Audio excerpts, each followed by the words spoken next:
अस्सलाम वालेकुम। आपको आवाज आ रही है मेरी?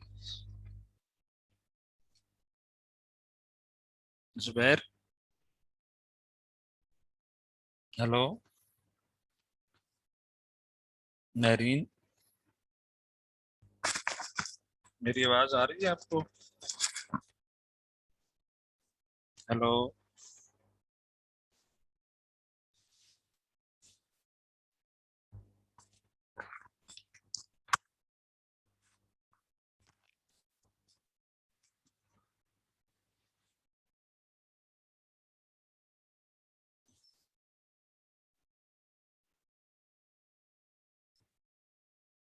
जुबैर, मेरी आवाज आ रही है आपको?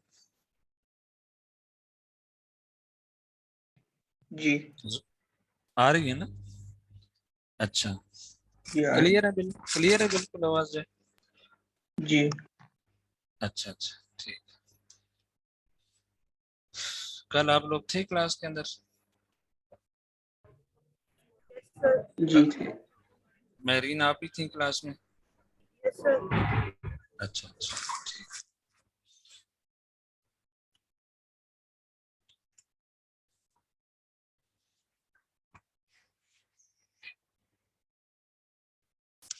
अच्छा, ये स्लाइड भी आपके साथ यकीनन शेयर हो रही होंगी। जी सर। ठीक।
अच्छा जी, ठीक है। हम लेक्चर शुरू करते हैं। अभी तकरीबन 8 स्टूडेंट आ चुके हैं, तो टाइम भी हो गया हमारी क्लास का।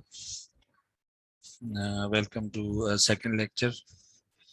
Today we will introduce the concept of parallel programming. Why do we need it? And this chapter is from our book Introduction to Parallel Programming. हाँ जी।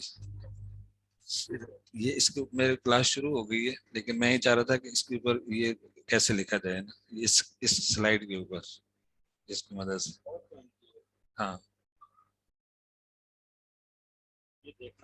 चलो फिर ये फिर ना बाद में देख के ना मुझे बता दें, ठीक है? अभी तो क्लास शुरू हो गई है फिर। ठीक है, मैं नेक्स्ट टाइम कर लेंगे। हाँ जी, आईटी वाले थे तो मैं चाह रहा था कि इसको स्लाइड्स को ना एनोटेट भी किया जाए साथ में, लेकिन इनको पता नहीं है अभी ना। बहरहाल, this is chapter 1, why parallel computing.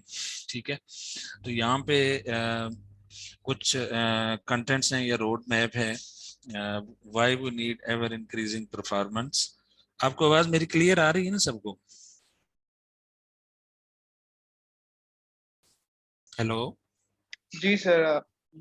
हाँ, अगर आवाज ना आए ना तो फिर मुझे इंटरप्ट कर सकते हैं। So why we are building parallel systems, ठीक है, why we need to write parallel programs. जिस तरह हमने कल बताया था कि अब तक की जितनी प्रोग्रामिंग आप करते रहे हैं वो दैट इज सीरियल प्रोग्रामिंग और sequential programming. Sequential programming means that we execute or computer execute one instruction, then another instruction, and then another instruction in a sequential manner, one after another. But the world is now changing towards parallel programs. Okay, so we convert. There are two now. There are two options now. One is that we convert a serial program to parallel program, or second option is that we write our program from scratch as a parallel program. That depends on the requirement or specification of the project that you are working on. Okay. So the next question is, how do we write parallel programs and what we will be doing? So all these questions come under the umbrella of concurrent programming or parallel programming or distributed programming. ठीक है ना, these words are interchangeably used. आप concurrent programming भी कह सकते हैं, आप parallel भी कह सकते हैं, डिस्ट्रीब्यूटेड भी इसको आप कह सकते हैं, ठीक है ना, थोड़ा बहुत इसमें डिफरेंसेस हैं। तो फिलहाल जो है ना हम ये कहते हैं कि हम पैरेलल प्रोग्रामिंग क्यों करना चाह रहे हैं, ठीक है। सो यहाँ पे थोड़ी सी ना उसने इसकी हिस्ट्री बताई हुई है। From 1986 to 2002 microprocessors were speeding like a rocket. मतलब उस वक्त शायद आप नहीं होंगे इस दुनिया में, 1986 की बात है, लेकिन जैसे ही इंटेल ने प्रोसेसर जो था ना, हम इंटेल का कहते हैं ना 8086 प्रोसेसर या X86, तो ये बेसिकली वो एरा था जब प्रोसेसर जो थे ना फैब्रिकेट हुए थे या डेवलप हो चुके थे। इंटेल का 8086 प्रोसेसर जो था वो मतलब that was the first breakthrough, यानी कि इनोवेशन कह लें या इन्वेंशन कह लें कि इंसान ने जो है ना वो पहला प्रोसेसर बनाया। और उसके बाद फिर जो है ना प्रोसेसर के अंदर मैथ प्रोसेसर आ गए। मैथ प्रोसेसर जो थे ना वो उनका मकसद ये था कि सिर्फ मैथमेटिकल कैलकुलेशंस करें, ठीक है। तो ये एरा जो था तकरीबन 1986 से 2000 तक, 2002 तक ये चलता रहा, और ऐसा लगा जैसे ये रॉकेट स्पीड के साथ ना माइक्रो प्रोसेसर आ रहे हैं। इंटेल ने बहुत पैसे भी कमाए उस टाइम पे, ठीक है। और बाद में जो है ना दूसरी कंपनीज भी आ गई, लाइक AMD आ गया, ठीक है ना, AMD हो गई, तो उन्होंने भी कुछ मार्केट कैप्चर कर ली। लेकिन अब क्या हुआ कि ये जो इंक्रीज हो रही थी, increasing in performance an average of 50% per year, यानी कि आपकी जो कंप्यूटेशनल परफॉर्मेंस थी, चीज़ों को कंप्यूट करने की जो जो स्पीड है या परफॉर्मेंस है, वो बहुत मतलब स्पीड से ऊपर जा रही थी। लेकिन उसके बाद फिर ये ड्रॉप होना शुरू हो गया आफ्टर 2002 के बाद। Since then it is drop to about 20% increase per year. तो ऑब्वियसली कर्व जो है ना ऊपर की तरफ जाती है, फिर स्टडी स्टेट हो जाती है, फिर नीचे की तरफ आना शुरू कर देती है। जिस तरह याहू के साथ हुआ है ना, याहू का जो बिजनेस था पहले ऊपर की तरफ जा रहा था, फिर ऐसे कुछ स्टेबल सा रहा कुछ टाइम, फिर जब गूगल आया तो उसने उसकी मार्केट को एकदम जो है ना खराब कर दिया। तो इसी तरीके से इंटेल की मार्केट, फिर उसके बाद दूसरी कंपनीज आ गई।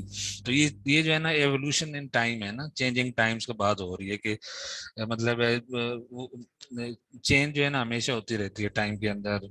हालात वाकयात इवेंट्स वगैरह ऊपर की तरफ जा रहे हैं। तो अब क्या हुआ कि न्यू एरा जो है ना शुरू हो गया, यानी कि लोगों ने, हाँ, अच्छा। तो अब क्या हुआ कि पहले एक प्रोसेसर था, लेकिन अब उन्होंने क्या किया कि मल्टीपल प्रोसेसर का एरा शुरू हो गया ना, ठीक है। अब ये इंटीग्रेटेड सर्किट्स हैं, ये बेसिकली चिप दिखाई हुई है, लेकिन basically this is a single integrated circuit, IC जिसको हम कहते हैं, आईसी। ठीक है। तो then the era of multi-processor started. Instead of designing and building faster microprocessors, अब साथ साथ रिक्वायरमेंट भी बढ़ रही है कि भाई we need faster processors। लेकिन फिर फास्टर प्रोसेसर मतलब है अब कितने हो चुके हैं, मतलब कहाँ तक जा चुके हैं, 2 गीगाहर्ट्ज 3 गीगाहर्ट्ज गीगाहर्ट्ज की स्पीड तक जा चुके हैं, लेकिन इससे ऊपर हम नहीं अपने डेस्कटॉप में या लैपटॉप में यूज करते। लेकिन हम परफॉर्मेंस जो है ना चाह रहे हैं कि हमारी परफॉर्मेंस ज्यादा से ज्यादा हो, कंप्यूटेशन परफॉर्मेंस की भाई number of operations per second जो है ना, जो परफॉर्मेंस की बात हम कर रहे हैं कि number of computing operations. Computing operations क्या हो सकते हैं आपके ख्याल में? कंप्यूटर के अंदर हम कौन से कंप्यूटिंग ऑपरेशंस कर सकते हैं फॉर एग्जाम्पल?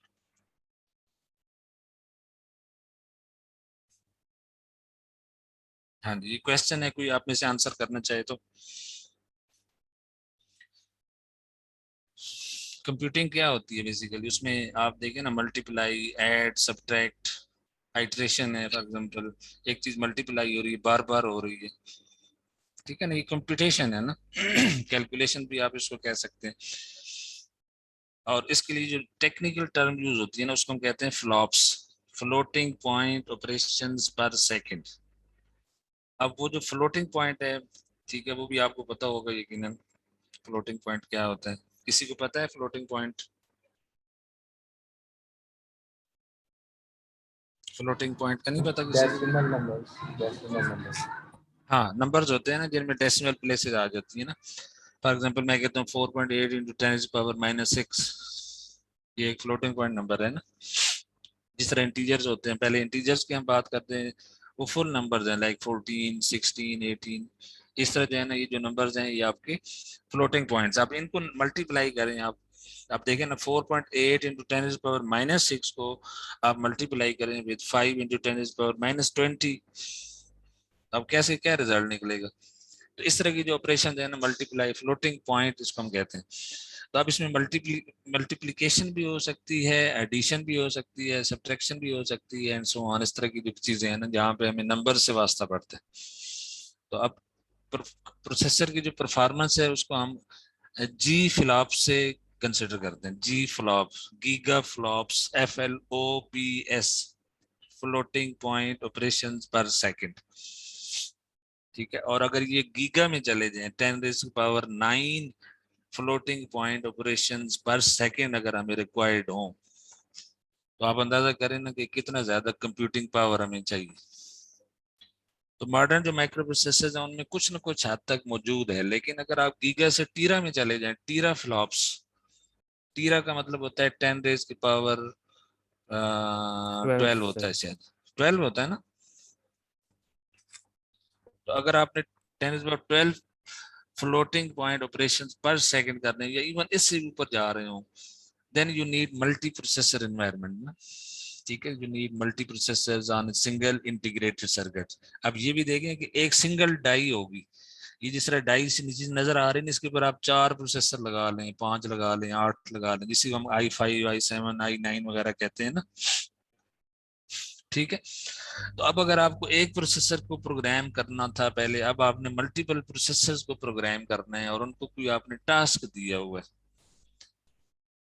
तो उसके लिए फिर आपको कौन सा प्रोग्राम लिखना पड़ेगा? Multi threaded program. क्या सीरियल प्रोग्राम काम करेगा यहाँ पर? नहीं सर। नहीं करेगा ना। फिर आपको डेफिनेटली पैरेलल प्रोग्राम की तरफ जाना पड़ेगा, पैरेलल कंप्यूटेशन करनी है आपने, ठीक है जी। तो ये इसका बेसिक कंसेप्ट हो गया कि why we are interested in parallel programming. Now it is up to the programming adding. अब यहाँ पे ना दो ऑप्शन हैं कि या तो आप पैरेलल प्रोग्राम लिख लें और मल्टीपल प्रोसेसर पे रन कर दें, या नंबर ऑफ प्रोसेसर्स बढ़ा दें, नंबर ऑफ प्रोसेसर्स बढ़ाते जाएं। Adding more processor does not help much if programmers are not aware of them, ठीक है ना। अगर आप हार्डवेयर से अवेयर नहीं है तो obviously you can not get that desired performance. Now it is up to the programmer how to use it, how to exploit the power of the machine. ठीक है? Serial program don't benefit from this approach in most cases. So why we need ever increasing performance? Because computational power is increasing, but so are our computational problems and needs.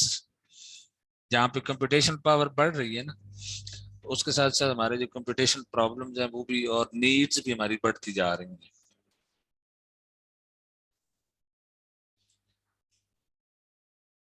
Problems we never dreamed of have been solved because of past increases, such as decoding the human genome.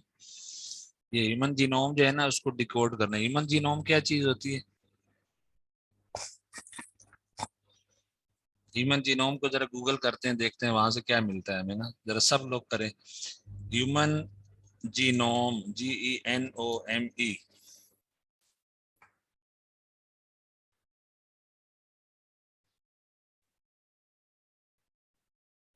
हाँ जी, ये screen share हो रही है, ये Google वाली जो मैंने sir भी ओपन आपकी की। स्लाइड्स शेयर हो रही हैं बस।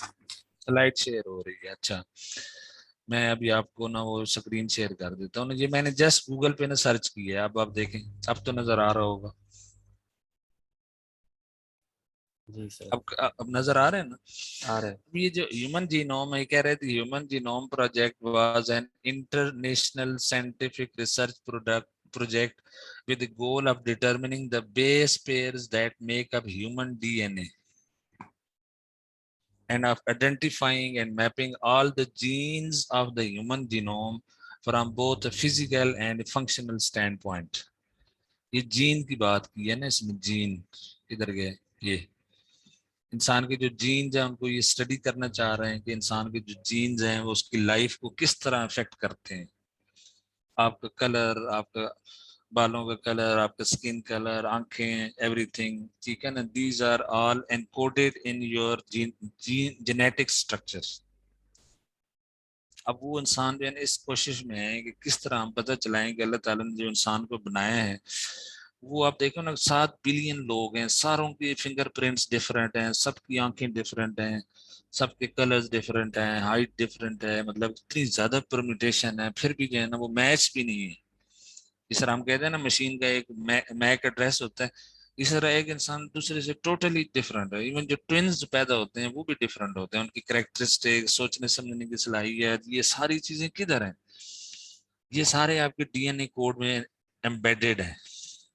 अब इंसान जो है ना इस सारे काम को, अब मुझे ये नहीं पता कि ये किस तरीके से जो है ना मशीन लर्निंग को, सॉरी जो पैरेलल प्रोग्रामिंग है या कंप्यूटेशन है उसको हम ये किस तरह यूज कर रहे हैं। अगर तो ये किसी लेबोरेटरी में हम जाएं, वहां पे मतलब सेल होगा या पता नहीं क्या चीज होगी, तो ये एक डेफिनेटली एक चीज है जो कि एक्सप्लोर करने की जरूरत है हमें। आपके पास लाइफ है, मैं तो बूढ़ा हो गया हूँ, मतलब मेरी 50 साल तक उम्र होने वाली, लेकिन आपके पास 25-30 साल जिंदगी के मौजूद है। अब अगर एक इंसान को अगर उसके जेनेटिक कोड को समझ लिया जाए तो वो फिर हो सकता है हम उसको कैंसर से बचा सकें, हो सकता है एपिलेप्सी से बचा सकें, हो सकता है उसको किसी और बड़ी डिजीज से हम बचा सकें। जिस तरह आर्गन जो है ना वो आजकल ट्रांसप्लांट हो रहे हैं ना, मतलब लिवर का ट्रांसप्लांट, दिल का बाईपास, और ये सारी चीजें जो है ना इंसान को कह रहा है जी कि जो है ना उसका दिमाग और दिल पता नहीं है वो फ्यूचर में क्या बनेगा, मतलब उसकी हड्डियां शड्डियां तो सारी वो रिप्लेस हो जाती हैं, जॉइंट्स जोड़ शोड़, लेकिन उसका जो दिल, फेफड़े, लिवर, दिमाग का ट्रांसप्लांट अगर एक दिमाग जो है ना दूसरे दिमाग में ट्रांसप्लांट कर दिया जाए, वो तभी पॉसिबल है जब हमें उसकी अंडरस्टैंडिंग होगी। जिस तरह एक मशीन के अंदर पार्ट्स खराब हो जाते हैं तो हम दूसरा पार्ट्स लगा देते हैं, ठीक है। वो एक मूवी भी इन्होंने बनाई थी ना, रिपो मैन। वो मैं साइंटिफिक मूवी थोड़ी सी ना देखता रहता हूँ कि भाई ये किस तरह के कंसेप्ट होते हैं ना। रिपो मैन आप देखें, उसमें जो है ना वो बंदा सारा जो है ना उसके जो है ना वो जो अज़ा होते हैं, ऑर्गन्स होते हैं ना, तो वो सारे वो आर्टिफिशियल लगाए होते हैं उसके, ठीक है। तो आप उसको जरूर देखें, आपको थोड़ा सा एक नई इनपुट डायमेंशन जो है ना आपकी ओपन हो जाएगी। आपको मेरी आवाज क्लियर आ रही है ना? बिल्कुल। Yes sir. Yes, sir. हाँ यस सर। ठीक है, तो आपने मतलब बोर हो जाए ना तो मुझे बताइएगा। मतलब ये ह्यूमन जीनोम जो है ना, आप इसके अंदर जो है ना आप मशीन, अब मैं आपसे ये एक्सपेक्ट करूंगा कि आप मेरे साथ में कोई इंटरेस्टिंग इंफॉर्मेशन शेयर करेंगे। ये जो मशीन की जो पावर है, ये इसको किस तरह एक्सप्लॉइट कर रहे हैं, हमारे पास इनपुट क्या होनी चाहिए, आउटपुट क्या होनी चाहिए। फॉर एग्जांपल हम कोई ह्यूमन जीनोम का FIP करना चाहते हैं या प्रोजेक्ट का कुछ काम करना चाहते हैं, मतलब है उसके लिए हमें इनपुट क्या चाहिए। आगे सपोज हमारे पास कंप्यूटर्स हैं, फॉर एग्जांपल पैरेलल कंप्यूटर्स पड़े हैं बहुत सारे ना, ठीक है। तो चलिए मैं ये इसको यहीं पे करता हूँ और फिर आपको ना वो दिखाता हूँ दोबारा जो है ना स्लाइड जो है। तो ये इसने ह्यूमन जीनोम की बात की थी यहाँ पर ना, ठीक है।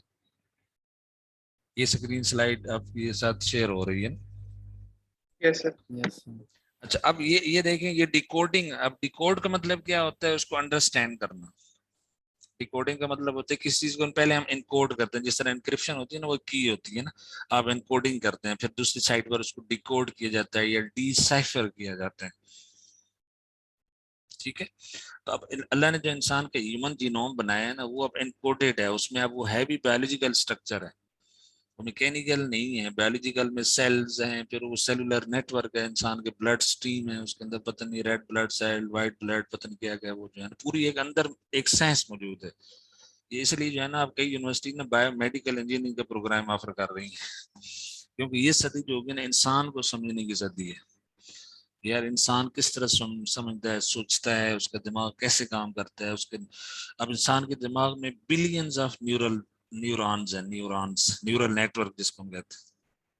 ठीक है। तो वही वही जो इंटेलिजेंस है ना, हम मशीन्स में डालना चाहते हैं, रोबोट्स के अंदर डालना चाह रहे हैं। ठीक है, उसकी कॉपी बनाना चाहते हैं, या उसको उस इंटेलिजेंस को हम आर्टिफिशियल इंटेलिजेंस का नाम देकर और मशीन लर्निंग और डीप लर्निंग के जो एल्गोरिथम्स हैं वो यूज करके, तो हम जो है ना फिजिकल मशीन में, रोबोट्स में, और मतलब अभी एक बंदे ने ना एबो के नाम से एक डॉग बनाया था ना, रोबोट। तो स्टूडेंट एक मुझे दिखा रहा था, AIBO लिखे ना आप, AIBO रोबोट। तो वो एक डॉग है, कुत्ता है बेसिकली, लेकिन वो रोबोट है। वो ना बड़ी खूबसूरत पैकिंग में, आप जब उसको $3000 पे करते हैं तो आपके घर में वो डब्बा आ जाता है। डब्बे को खोलते हैं, जिस तरह आप जो है ना रैम का डब्बा खोलते हैं कंप्यूटर का, फिर आप उसकी पावर ऑन करते हैं, कुत्ता जिंदा हो जाता है। ठीक है। कुत्ता जो है ना, उसके साथ, वो बंदे के साथ बातचीत करता है, सोता है, देखता है, हंसता है, मुस्कुराता है, इस तरह बेशुमार काम करता है। अब देखने में ना वो मशीन है, but it is behaving like a real dog. ठीक है। तो इस तरह की जो चीजें हैं, अब ये मतलब एक रियलिटी बनती जा रही है। अब more complex problems are still waiting to be solve. Human genome was just one problem.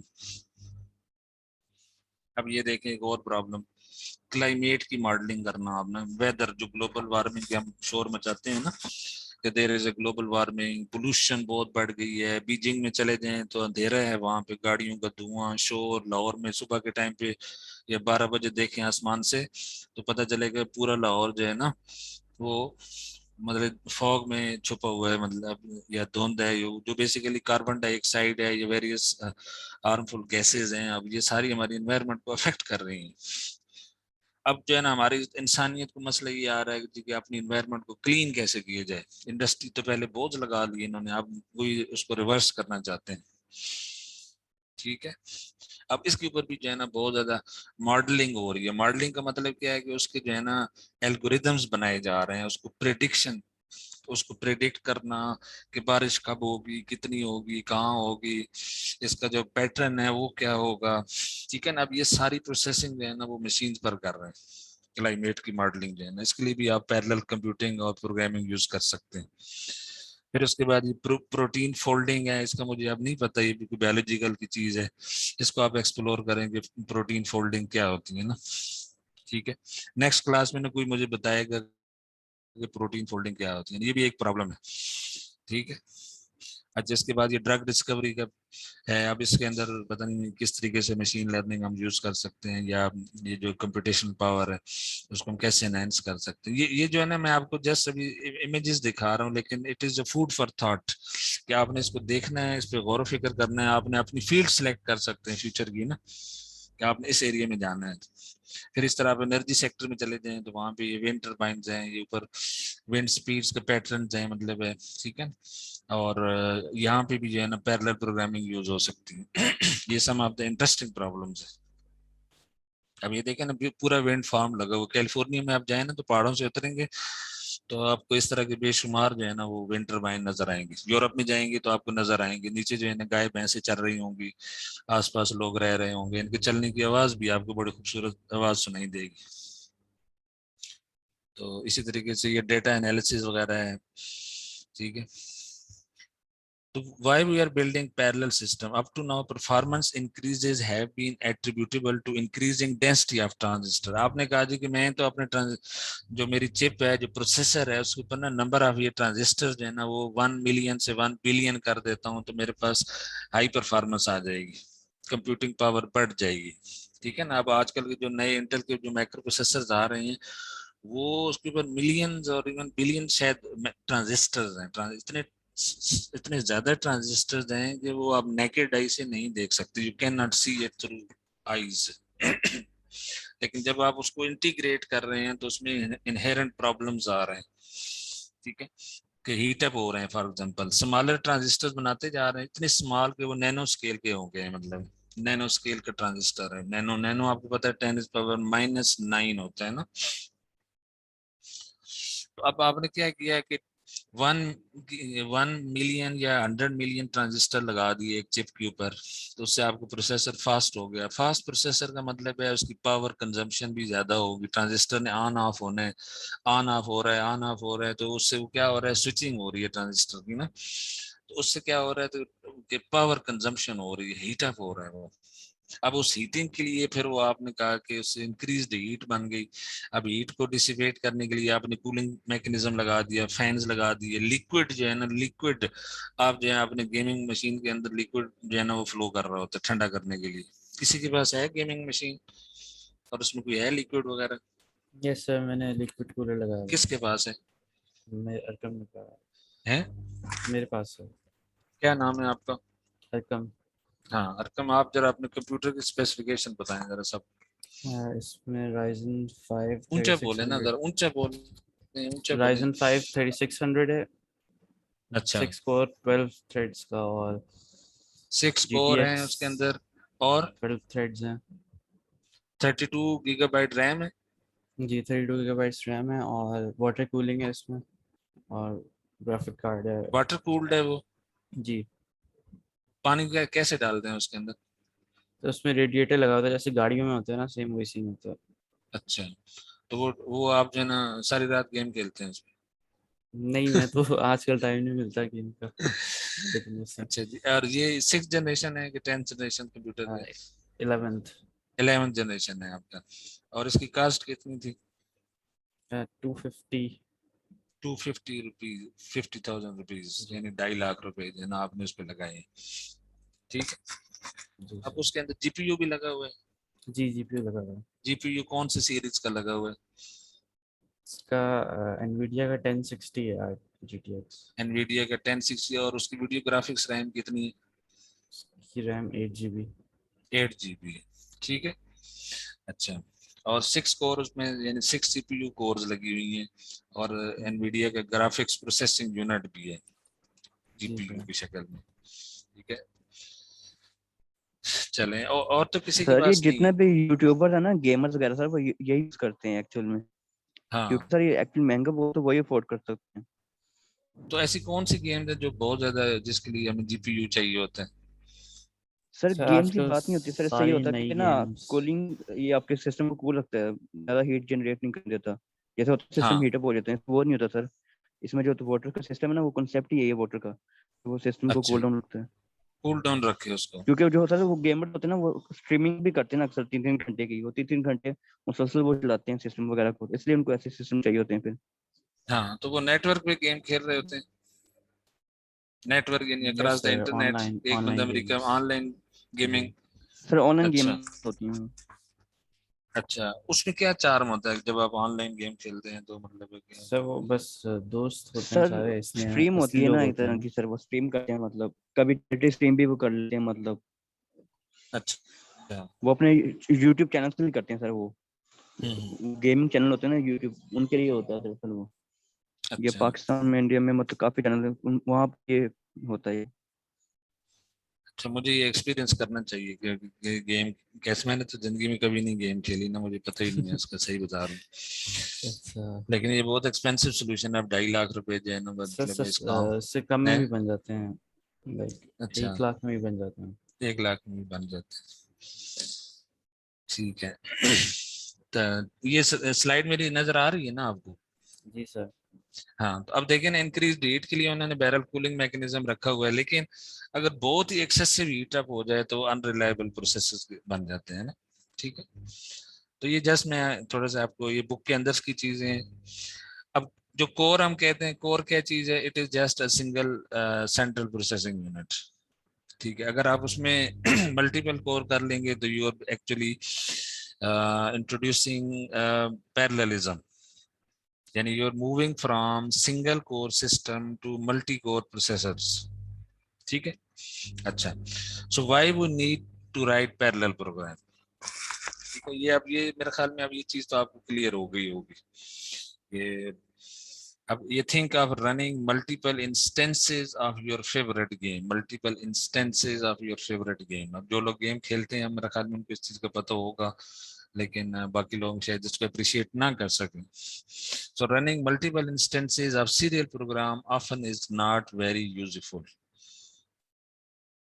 देख रहे हैं ना, ये दोनों में फर्क बता रहा है कि अगर आपके पास सीरियल प्रोग्राम है और आप उससे मल्टीपल इंस्टेंसेस का क्या मतलब है यहाँ पे, फॉर एक ही लूप, प्रोग्राम बार बार चलना है। फॉर लूप, ठीक है, या कोई और लूप लगा रहे हैं आप। फॉर लूप ज्यादा यूज करते हैं हम लोग। अब वो फॉर लूप के अंदर ना suppose 1 million time for loop चली है, उसकी बजाय जो है ना आप उसी को 1 मिलियन को जो है ना मल्टीपल प्रोसेसर्स पे डिवाइड कर दें। ठीक है, वही काम जो एक ही लूप 1 मिलियन टाइम चलनी थी, अब आपने कहा जी कि इसमें से कुछ पोर्शन जो है ना किसी एक प्रोसेसर पे डाल दें, दूसरा किसी और पे, तीसरा किसी और पर। इस तरह आपने सपोज जिस तरह आपके पास 6 कोर है ना, तो आपने उसको डिस्ट्रीब्यूट कर दिया। ठीक है, तो इससे क्या हो जाएगा कि it will definitely run faster, the program execution will run faster. अच्छा, तो अब जो है ना यहाँ पे दो अप्रोचेस ने बताई हैं कि अगर आपके पास सीरियल प्रॉब्लम है, सीरियल कोड है, rewrite serial program so that they are parallel. या आपके पास ना आप एज ए ट्रांसलेटर का काम कर रहे हैं कि सीरियल प्रोग्राम को कन्वर्ट कर रहे हैं पैरेलल प्रोग्राम में। ये भी एक जॉब है ना। आप इंटरनेट पे चेक करें, फ्रीलांसिंग में देखें कि कोई ऐसे लोग हैं जो चाह रहे हैं कि उनका जो सीरियल प्रोग्राम है that can be converted to parallel program. ठीक है ना, जस्ट मतलब इसको विजिट करें, जस्ट मतलब इसका ना एक एक्सपीरियंस करें कि are there any programming jobs which are asking a serial program to be converted into a parallel program. ठीक है, so this mechanism is called translational program that automatically converts serial programs into parallel program. This is very difficult to do. Success has been limited. इसका मतलब है जहाँ difficult का word आ गया, वहां पे जो गीक्स लोग होते हैं ना, जो इंटेलिजेंट लोग होते हैं, प्रोग्रामर्स होते हैं, they can come in and they can earn some money. और उसमें हर बंदा जंप इन नहीं करेगा। Success has been limited. अगर ऊपर टाइमिंग प्रेशर भी हो गया, आपने विद इन 1 वीक करके देना है, तो ऑब्वियसली फिर हर कोई नहीं कर सकता, लेकिन कुछ लोग फिर भी करेंगे। ठीक है, तो इसको जरूर आप एक्सप्लोर करें। अच्छा, some coding constructs can be recognized when an automatic program generated and converted to parallel construct. However, it is likely that the result will be very inefficient program. आपने अगर कोई ट्रांसलेटर बना लिया, कोई सॉफ्टवेयर बना लिया, कोई फंक्शन बना लिया, कोई एपीआई बना लिया, जिसका काम ये है कि उसको हम सीरियल प्रोग्राम दें और वो उसको पैरेलल में कन्वर्ट कर दे, तो हो सकता है वो कन्वर्ट कर ले, लेकिन वो इनएफिशिएंट हो सकता है। ठीक है, उसके अंदर वो एफिशिएंसी ना हो। ठीक है ना, और हो सकता है कि वो उसके रिजल्ट्स भी सही ना हो। पैरेलल प्रोग्राम जब आप पैरेलल हार्डवेयर पर चलाएंगे तो हो सकता है उसके वो रिजल्ट्स ना हो जो कि सीरियल प्रोग्राम के होंगे, जो कि स्लो होगी। पैरेलल प्रोग्राम फास्ट रिजल्ट देगा, but serial program will be sequential in nature and obviously it will take more time. ठीक है, ये सिंपल एक एग्जांपल आप देख लें, आपको यहाँ पे नजर आ रही है। ये अब यहाँ पे ये कोड जो है ना पाइथन में लिखा हुआ है, ये किस लैंग्वेज में है ये? सी या सी प्लस प्लस है। सी या सी प्लस प्लस का कोड है मतलब है। ठीक है, 30 स्टूडेंट आए हुए हैं क्लास में, कल तो 40 थे मेरा ख्याल में। तो अब क्या हुआ कि अब ना जावास्क्रिप्ट लग रहा है, है, जावास्क्रिप्ट भी हो सकती है। ये मतलब किसी भी लैंग्वेज का, ये सी लैंग्वेज कह सकते हैं, ये सी प्लस प्लस भी हो सकती है, जावा में भी इस तरह लिख सकते हैं, जावास्क्रिप्ट जावास्क्रिप्ट बना सकते हैं। अब ये प्रोग्राम जो पैरेलल प्रोग्राम है, ये सीरियल प्रोग्राम है। सीरियल, हाँ, सीरियल है। कैसे पता चला आपको? इसमें कोई थ्रेड्स नहीं है, बस लाइन बाय लाइन कोड चल रहा है, पहले एक हाँ समय पे लूप लगी हुई है। और हाँ, ये देखें ना, ये सर अरकम ही क्लास में प्रेजेंट है, बाकी लोग क्या कर रहे हैं ये देखो ना, 30 स्टूडेंट्स। आप देखो स्लाइड ना, के आप ऊपर लिखा हुआ है सीरियस सॉल्यूशन। हैं? ये देखे ना, ये इससे भी ज्यादा इंटेलिजेंट है। जी सर। देखो ना, ये अरकम से भी ज्यादा इंटेलिजेंट है, because he looked at this word serial. जी ठीक है ना, इसने पूरी स्लाइड का ना स्कैन कर लिया ना। अब इसमें एक क्या चीज है कि एक चीज जो है ना वो n टाइम्स कंप्यूट हो रही है। n जो है ना, it can be any numbers. ये देखें, i लेस देन n यहाँ लिखा हुआ है। और ये सीरियल प्रोग्राम है और ये आइटरेटिव प्रोग्राम है, आइटरेशन चल रही है। अब इसमें हो क्या रहा है ना, ये कौन बताएगा? ठीक है, हमजा इकबाल जो है ना, आप इनसे पूछते हैं। हमजा इकबाल, आप बताएं कि इसमें प्रोग्राम में क्या हो रहा है ना। अरकम, अब आपने ना थोड़ी देर खामोश रहना, आपने बिल्कुल नहीं बात करनी है। आपको हमें पता चल गया कि आप जो है ना उस क्लास से बिलोंग करते हैं जो कि अबव एवरेज है ना, ठीक है, या एक्सीलेंट ठीक में है चलने कर रहे हैं, वो अब आपके ऊपर है, ये किस कैटेगरी में आप डालना चाहते हैं अपने आप। अच्छा जी, अब ये हमजा इकबाल, आप बताएं ये क्या हो रहा है ना। प्रोग्रामिंग तो देखे ना, सारे ही पढ़ते हैं, प्रोग्रामिंग फंडामेंटल्स और ऊपर ये, और अब यहाँ पे क्या हो रहा है? क्या ये प्रोग्राम हम रन कर सकते हैं? हमजा इकबाल मौजूद नहीं है? हमजा, अब जरा लोगों को बता दें, आज जरा अटेंडेंस भी लगा लेते हैं ना, ताकि थोड़ा सा वो फिजिकली जो है ना, देखिए क्लास के अंदर फिजिकली, वर्चुअली आप प्रेजेंट पता नहीं कहाँ पर हैं, लेकिन अब आपने ना क्लास में मेरे साथ फिजिकली बैठना है। ठीक है, वर्चुअली हो सकता है आप मुनाल की छत पे बैठे हों, लेकिन आपने ना कंप्यूटर ऑन करना है, अपना लैपटॉप या मोबाइल फोन, और मेरे साथ इंटरेक्शन जब आप करेंगे ना, तो ह्यूमन इंटरफेस बन जाएगा ना हमारा, वर्चुअली, रिमोटली, या इन थ्रू इंटरनेट। हाँ जी, ये अब वो रह रहा, चले आप बता दें ये प्रोग्राम क्या कर रहा है। देखिए ना, क्लास पार्टिसिपेशन के नंबर हैं, आज सिर्फ मेरे दिमाग में सिर्फ अरकम का नाम आ रहा है ना, बाकी लोग 5% नंबर उनके होंगे यकीन। जमशेद, अरशद, एहसन। Yes sir. हाँ एहसन, आप बताएं ये प्रोग्राम में क्या हो रहा है? जमशेद।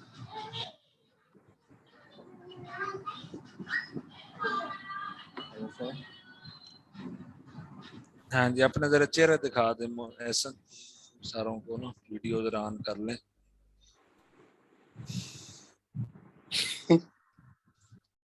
हाँ, कोई इसमें देखे परेशानी की तो बात ही नहीं है। खुरम, शफकत, कोई कोई स्टूडेंट बता देना यार। जी सर, देखिए, अस्सलाम हमने वालेकुम। हमने क्लास को ना थोड़ा सा इंटरेक्टिव बनाना है ना। मैं इसको ना पैसिव मोड में नहीं लेके, अब देखिए मैं बोलता रहूं, आप इस तरह समझेंगे यार ये पागल प्रोफेसर जो है ना, पता नहीं किधर से हमारे गले पड़ गए। इस तरह का काम हमने नहीं करना। हमने इस क्लास को एक्टिवली पार्टिसिपेट आपने करना है, मैंने भी करना है। ठीक है, इससे ना थोड़ा सा ये होगा ना, फिर आप ऑनलाइन हो जाते हैं, फिजिकली मेंटली आप यहाँ फोकस कर रहे होंगे ना। हाँ जी, मैंने किसका नाम लिया था? खुरम शफकत। हाँ, खुरम शफकत, आप सर मेरी बताएं आवाज आ मुझे। रही है आपको? हाँ हाँ बिल्कुल, वाई नॉट, आपकी आवाज बड़ी जी क्लियरली सर। आ रहा सर इसमें फॉर लूप लगा हुआ है जिसके अंदर हमारे पास एक वेरिएबल है एक्स के नाम का। है। ठीक है। उसके अंदर हम एक कोई वैल्यू सेव करवा रहे हैं जो हम कंप्यूट कर रहे हैं, ये फंक्शन कॉल कर रहे हैं कंप्यूट नेक्स्ट वैल्यू। अब जो एक्स के अंदर वैल्यू स्टोर हो जाएगी, जो वैल्यू है वो हमारी कंप्यूट हो जाएगी, वो हम अगले स्टेप में सम के अंदर सेव करवा रहे हैं, ऐड कर रहे हैं, ऐड ठीक करते है। जा रहे हैं, और ये ठीक। लूप लगा हुआ है, ये एन टाइम्स चलेगा। हाँ बिल्कुल सही बताया आप। इसमें सिर्फ एक चीज जो है ना थोड़ी सी गड़बड़ वाली है कि जो फंक्शन है कंप्यूट नेक्स्ट वैल्यू, ये कहीं पे मेंशन नहीं है प्रॉपर, उसकी डिटेल मौजूद नहीं है ना, लेकिन उसने कह दिया कि कोई फंक्शन है whose output is x, and this x is again and again वो आ रहा है, और प्रीवियस सम के अंदर वो ऐड होता जा रहा है। ठीक है ना, और ये जितनी दफा लूप चलेगी, अब ये एक सिक्वेंशियल प्रोग्राम है या सीरियल प्रोग्राम है, हम इसको पैरेलल प्रोग्राम में कन्वर्ट करना चाह रहे हैं, तो हमें क्या करना पड़ेगा? अब देखिए ना, let us take this n as 1000। ठीक है, n को हमने फिक्स कर देते हैं, ऊपर लिखते हैं n इज इक्वल टू 1000। सम से पहले ना ये सम इक्वल टू 0 था, तो इसको इनिशियलाइज करते हैं n इज इक्वल टू 1000। ठीक है, सेमीकोलन लगा दिया उसके बाद। तो अब ये लूप 0 से लेकर 999 तक चलेगी। ठीक है, और ये फंक्शन जो होगा ना कैलकुलेट हो रहा होगा, हर दफा हमें एक्स दे रहा होगा। अब हम इसको देखें ना, इसको कॉमन सेंस के हिसाब से सोचें कि भाई लेट अस अज्यूम कि मेरे पास 6 कोर्स हैं, 6 प्रोसेसर्स मौजूद है, ठीक है ना। अब मैंने इस जो ये क्या कहते हैं, ये जो लूप है, इसको अनरोल करना है या इसको अनफोल्ड कर दें या इसको मतलब क्या लफ्ज होना चाहिए इसके लिए, ब्रेकअप कर दें, कि यही काम जो है ना, ये लूप वाला काम। अब अगर 6 होंगे तो ये लूप कितनी दफा चलेगी, फिर 6 कोर्स अगर हमारे पास आ जाए तो n/6 हो जाएगा। देखो ना, पहले एक मशीन थी ना, पहले हम सिर्फ एक Yes. प्रोसेसर पे चला रहे थे। अब उस n को, जो कि 1000 है, उसको अब हमने क्या कर दिया कि डिवाइड बाई 6 कर दिया, 6 कोर्स में डिवाइड कर दिया ना। भाई आप जो है ना, क्योंकि फंक्शन एक ही है ना, वो सारे कैलकुलेट करके x दे रहे हैं। अब हर मशीन अपना x जो होगा वो कहीं पे स्टोर करके बैठी रहेगी, और एक मशीन ऐसी होगी जो उन सबसे कहेगी भी आप अपना डेटा मेरे हवाले कर दें। x1 x2, हम उसको नया नाम दे देते हैं, x1 x2 x3 x4 x5 and x6। और वो लूप उनकी कितनी दफा चलेगी, n/6, यानी 1000 डिवाइड बाई 6 टाइम चलेगी। और जब 6 को उन सारों को ऐड करेंगे तो वो 1000 बन जाएगी, अब सी बात है। तो लूपिंग जो होगी ना, साइकिल जो होगा वो 1000 ही का चलेगा, लेकिन now it is running on parallel machines, multiple machines, multi core machine environment, ठीक है। तो पहले जो इस सिंपल लूप को जो टाइम लग रहा था, अब जो भी उसका टाइम है एक लूप में, एक अब देखें ना, ये एक फंक्शन है, अब फंक्शन पता नहीं कितनी देर में कैलकुलेट करता है ना। अब ये भी तो है ना कि ये डेटा कहीं मार्स से आ रहा हो, कहीं किसी ऐसी जगह से आ रहा हो जो कि बहुत ही कंप्यूट इंटेंसिव फंक्शन है ना। हो सकता है वो पूरा एक हफ्ता लगा रहे और फिर उसके पास एक एक्स आ जाए। समझ आ रही मेरी बात? Yes.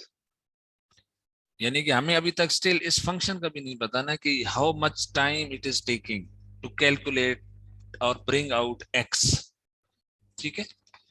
लेकिन अगर अज्यूम करेंगे बहुत ज्यादा टाइम ले रहा है, और एक मशीन अगर हो तो उसमें तो फिर वो पूरा एक महीना से हो सकता है लगा रहे। मैं अगर कहता हूँ कि एक एक्स आने में 7 दिन लग रहे हैं, ठीक है। ऐसी बहुत हैवी किस्म की ना कंपटीशन भी होती हैं कि आपकी सिमुलेशन जो है ना एक एक हफ्ते तक चलती रहती है,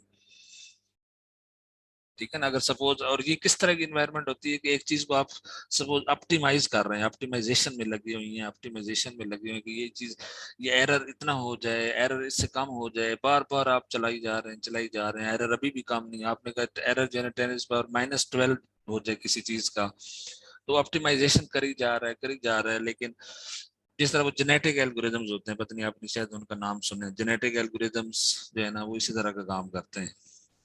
या डिफरेंशियल एवोल्यूशन के एल्गोरिदम्स होते हैं, या पार्टिकल स्वार्म ऑप्टिमाइजेशन जो है ना एक चीज होती है, पीएसओ बोलते हैं उसको। अब ये एल्गोरिदम ना लगे रहते हैं और चीजों को ऑप्टिमाइज करते रहते हैं, मतलब है, ठीक है। ये जेनेटिक एल्गोरिदम को जरूर देखें कभी आपको मौका मिले ना, ऐसे जस्ट फॉर हॉबी के तौर पर, फन के तौर पर ना, गेम खेलने के बाद जब आप सर थक हमने जाएं। एआई में पढ़े थे। हाँ, एआई में आपने यकीनन पढ़ा होगा, लेकिन सब ने नहीं पढ़ा होगा ना। पूरी यस क्लास सर, में हमने कितना पढ़ा सर। है? सर आई थिंक सारे सर 7th सेमेस्टर में है मोस्टली। हाँ। तो सारे नहीं पढ़ा सर। अब मैं ना एक रिसर्च पेपर लिखना चाह रहा हूँ, लेकिन मुझे जेनेटिक एल्गोरिथम जो है ना उस पर लगाना नहीं आता। मेरे पास डेटा भी मौजूद है, उस पर एक रिसर्च पेपर भी हम बना सकते हैं। अगर कोई मेरे साथ आ जाए तो हम जो है ना उस पर जेनेटिक एल्गोरिथम लगा के तो हम उस पर पेपर लिख सकते हैं। IEEE के अंदर आपका अंडर ग्रेड में जर्नल पेपर आ जाएगा। जर्नल पेपर जो है ना अंडर ग्रेड में लिखना बहुत बड़ी बात होती है। जी सर। अब आप लोग देखें ना, बात ये है ना कि आपने जेनेटिक एल्गोरिथम पढ़ा है, लेकिन क्या आप उसको अप्लाई कर सकते हैं किसी रियल वर्ल्ड प्रॉब्लम? मेरे पास एक रियल वर्ल्ड पाकिस्तान का प्रॉब्लम है, उसके ऊपर हम इस्तेमाल करना चाहते हैं। FYP के तौर पे हम उसको ले सकते हैं, मतलब अगर कोई करना चाहे तो मैं गारंटी देता हूँ कि आपका पेपर पब्लिश हो जाएगा इंशाल्लाह। उसमें हम मशीन लर्निंग भी लगाना चाहते हैं, डीप लर्निंग के भी ना कुछ एल्गोरिथम हम लगाना चाह रहे हैं। अगर किसी में हिम्मत है तो मेरे ऑफिस में आ जाए, मेरे से डिस्कस करे, पता चलेगा कि उसको कितना जेनेटिक एल्गोरिथम आता है, उसने कितनी आर्टिफिशियल इंटेलिजेंस सीख ली है। लेकिन अब भी सी बात है, मैं मेरी अब देखिए ना कितनी उम्र जो है ना 20-30 साल होने वाले हैं मेरी बैचलर्स को, लेकिन स्टिल आई फील कि आई डोंट नो एनीथिंग। मेरा नीलम जो है ना सिफर है। मुझे एक खतरा इलम का मिल जाए ना, वो भी मेरे लिए काफी। इसलिए कभी भी क्लेम आपने नहीं करना कि भाई मुझे बहुत कुछ आ गए ये लाइफ में ना। ला अदरी एक लफ्ज होता है ना अरबी में, ला Adri, I do not know. ठीक है, तो अब इस एग्जांपल को हम आगे लेके चलते हैं। ये मैं थोड़ा सा ना फूड फॉर थॉट है कि भाई आपका दिमाग जो है ना थोड़ा सा सिक्वेंशियल प्रोग्राम को ये सोचें कि कैसे जो है ना पैरेलल प्रोग्राम में कन्वर्ट कर सकते हैं ना। There could be different mechanism. अब इस तरह ये इसने, अब उसने ना पी कोर्स ले लिए, पी ये छोटा सा पी लिखा हुआ है ना, नजर आ रहा है ना सबको। हर कोर जो है Yes. ना अपना माई एक्स निकालेगी। मैंने उसको x1 का नाम दे, उसने कहा माई एक्स है। अब उसने इवन लूप जो है ना वो उसके वेरिएबल भी change, my I is equal to my first I, और my first I, my I is less than my last I. ये देखे ना, एन की बजाय उसने अपने यानी कि ये ले लिया माई फर्स्ट आई और माई लास्ट आई। यहाँ वैल्यूज लिखते हैं आप और इंक्रीमेंट करते जाएं, फिर वही फंक्शन चलाते रहें बार बार। फंक्शन जो है ना हर मशीन को दे दिया अब आपने ना। अब इस मशीन की क्या स्पेसिफिकेशन है, दिस इज अनदर क्वेश्चन। एक मशीन हो सकता है 2 गीगाहर्ट्ज पे चल रही हो, एक 3 गीगाहर्ट्ज पे चल रही हो, एक जो है ना वो। लेकिन अगर लेट अस अज्यूम कि they all are identical machines, identical machines, ठीक है, we bought it from same vendor like Intel, ये सारी AMD मशीन्स हैं and they have the same specifications, assuming this thing, but this could be a different thing, you know? We can have multiple different machines from different vendors, लेकिन वो एक अच्छा solution बहरहाल नहीं होगा। तो अगर हम अज्यूम कर लें we have all the same cores from the same manufacturer, ठीक है, और हर एक को हमने ये काम दे दिया, तो each core uses its own private variable. ये प्राइवेट वेरिएबल हम इसको कह सकते हैं कि भाई ये this is specific to this machine. I लगा दिए ना, तो आई जो है वो आपके I is equal to 1 to p हो गया ना, ठीक है। And execute this block of code independently of the other codes. अब ये जो वर्ड है इंडिपेंडेंट, ये भी बड़ा इंपॉर्टेंट है ना, कि अगर आप कोड दूसरे पर डिपेंडेंट हो तो फिर तो ऑब्वियसली फिर आप पैरेललाइज नहीं कर सकते। तो कोड्स मस्ट बी इंडिपेंडेंट। अगर उसमें डिपेंडेंसी आ भी रही है तो उसको कोई ऐसा मैकेनिज्म बनाएं कि उस डिपेंडेंसी को रिमूव कर दें, ठीक है। यही चीजें ना पूरे कोर्स के अंदर ना हमने ये काम करना है। डिपेंडेंसीज का तो वर्ड जो है ना डिपेंडेंट कोड, इसको ना निकालना है हमने। After each core completes execution of the code is a private variable my sum उसका आ गया, contain the sum of the values computed by its calls to compute next value function। Example उसने 8 course की दी है, तो n is equal to 24, 8 course हैं और n जो है ना ये 24 कर दिया उसने, ठीक है, यानी लूप जो है ना हम 24 टाइम चलाना चाह रहे हैं।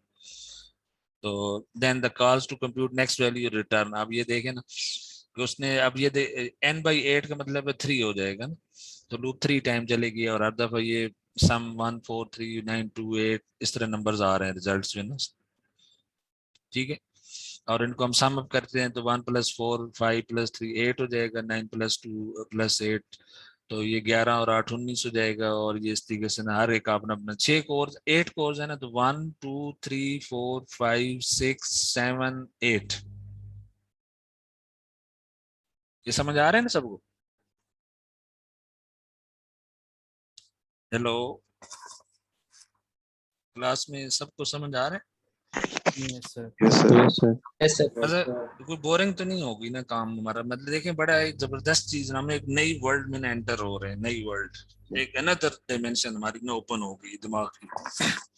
पहले हम सिक्वेंशियली चीजों को देखते थे, अभी आप यूं समझे जैसे आप ना एक पैरेलल वर्ल्ड में जा रहे हैं, ठीक है ना। अभी हम देखो ना हम 3 डायमेंशन से बाहर नहीं निकल सकते। मैं इस वक्त STD हॉल में ना 60B में बैठा हूँ यहाँ पे, मतलब मेरे आसपास में दीवारें हैं, एक आदमी और पढ़ा रहा है यहाँ पे। अब हमने ना 8 कोर्स की बात की और n हमने 24 लिया, और हर एक ये जो कोड पिछला कोड है ये 3 दफा चला, ये x1 कहलाएगा, x1 x2 x3, और फिर ये सारे आपस में ऐड हो रहे होंगे ना, ठीक है। अच्छा, Yes. अब हम अगर आगे चलते हैं, आगे क्या कर रहा है ये इसको ना, Once all the cores are done computing their private my sum, they form a global sum by sending results to a designated master core. अब उन 8 कोर्स के अंदर हमने एक को कहा भी आप जो है ना मास्टर कोर हैं, we will follow you whatever you say.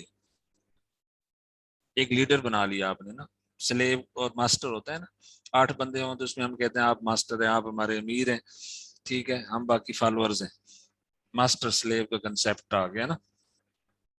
अब आपने देखो ना, सब ने अपना अपना माई सम निकाल लिया, ठीक है, और फिर उसके बाद वो मास्टर कोर के पास जा रहा है।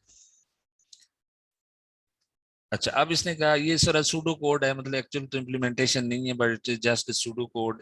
If I am the master core, sum is equal to my x for each core other than myself receive values from core and sum is equal to sum plus value।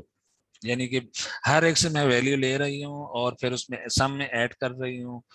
Otherwise क्या होगा, if I am the master else send my X to the master. Otherwise अगर if I am not the master then send my code या values या results to the master core.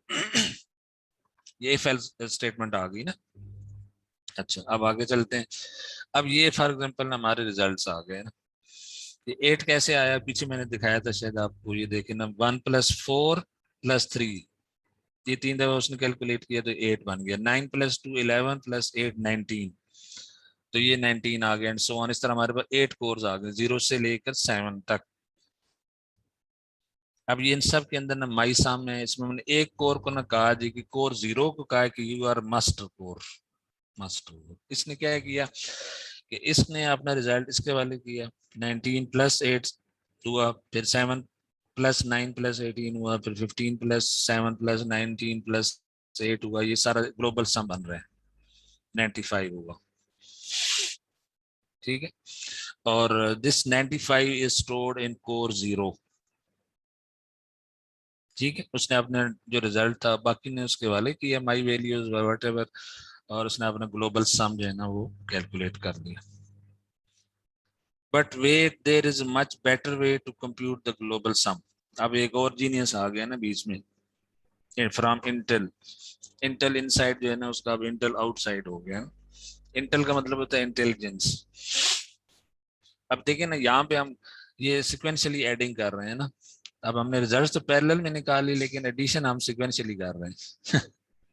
नजर आ रहा है ना, हमने फुल पावर अभी भी यूटिलाइज नहीं की उसकी ना, पैरेललिज्म की जो फुल पावर है। अब ये बंदा जो इंटेल से आया, जिसके सर पे ना वो बल्ब जल रहा है और जिसका दिमाग रोशन हो चुके हैं और उसके सारे न्यूरॉन्स के वेट सेट हो चुके हैं कि भाई अच्छा वो there is much better way to compute the global sum. What is that way? Can somebody identify it?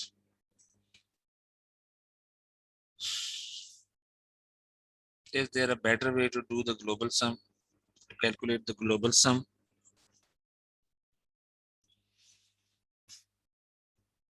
क्या हो सकता है? हम यार कम आप बताएं, आप तो गेम खेलते हैं, गेम तो सारा ही लॉजिक होता है ना, डिसीजन मेकिंग है, ये है वो है, इस तरह की चीजें होती हैं उसमें। मिशन कंप्लीट दिमाग में नहीं आ रहा है, दिमाग में नहीं आ रहा। सर हर नहीं, कोर अपनी कंप्यूटेशन कंप्लीट करके नेक्स्ट कोर को अपना रिजल्ट वो तो ऑलरेडी हो चुका है ना, वो तो ऑलरेडी हम ये काम कर चुके हैं ना। अभी सारे कोर अपना अपना रिजल्ट कंप्यूट करके मास्टर कोर को दे रहे हैं, लेकिन हाँ, अगर हर कोर अपना रिजल्ट करके कंप्यूट नेक्स्ट कोर को पास ऑन कर दे।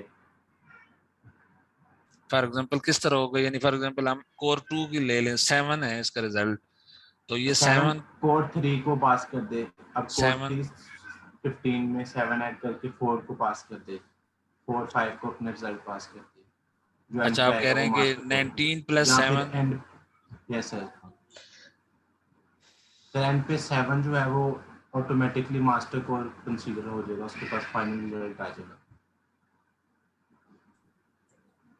क्या ये टाइम कंज्यूमिंग होगा जॉब, या it will save some time?